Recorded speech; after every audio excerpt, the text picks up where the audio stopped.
Le ministre des Infrastructures, des Transports terrestres et aériens a procédé ce vendredi avec ses équipes à la visite de chantier de construction de l'autoroute Dakar-Tivaouane-Saint-Louis s'étendant sur 200 km. Cette nouvelle autoroute est destinée à relier plusieurs pôles de développement et à devenir un moteur économique majeur une fois réalisée. La journée d'aujourd'hui, elle est très fructueuse, elle est pleine de renseignements, pleine d'espoir, avec beaucoup d'optimisme sur ce grand projet qui est la réalisation de l'autoroute Dakar-Tivaouane-Saint-Louis. Une autoroute qui sera moderne, une autoroute qui sera bonifiée par un élément important qui est la vidéosurveillance, qui a été évoqué lors des États généraux des transports publics, mais une autoroute dont le financement a été ingénieux.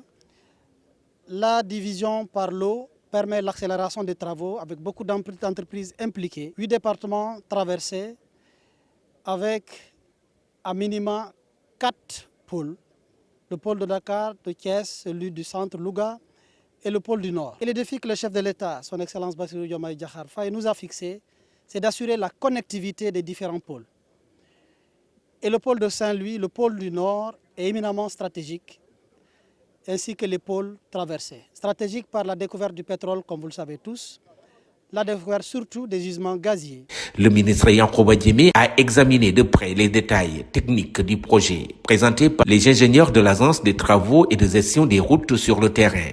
Cette visite de terrain a permis au ministre de rappeler aux investisseurs l'importance de respecter les échéances fixées pour le chantier. Chacun a des défis.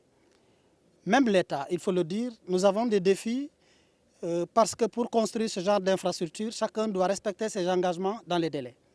L'État a sa part parce qu'il faut rappeler, quels que soient les investisseurs qui sont en jeu, c'est un chantier de l'État et tout le monde est appelé à contribution.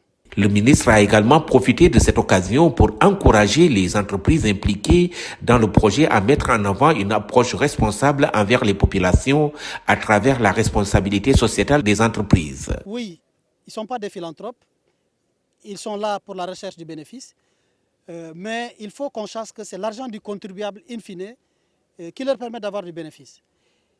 Et ils sont tous assujettis, la majeure partie, à des certifications. Et ces certifications-là appellent l'attitude responsable de chaque entreprise vis-à-vis des populations. La RSE relève de cela. C'est une générosité que l'entreprise prend sur son bénéfice pour essayer de gérer certaines difficultés directement attendues des populations. Et c'est tout l'enjeu. Il faut le dire droitement, la RSE a souvent fait l'objet de détournements. Souvent l'entreprise fait, souvent elle ne fait pas comme il faut, parce qu'elle sait que derrière, comme ce n'est pas passé là où ça doit passer, le contrôle ne sera pas rigoureux. Nous pensons que le Djub Jubel Djubanti appelle tout le monde à cela et nous encourageons les entreprises à le faire.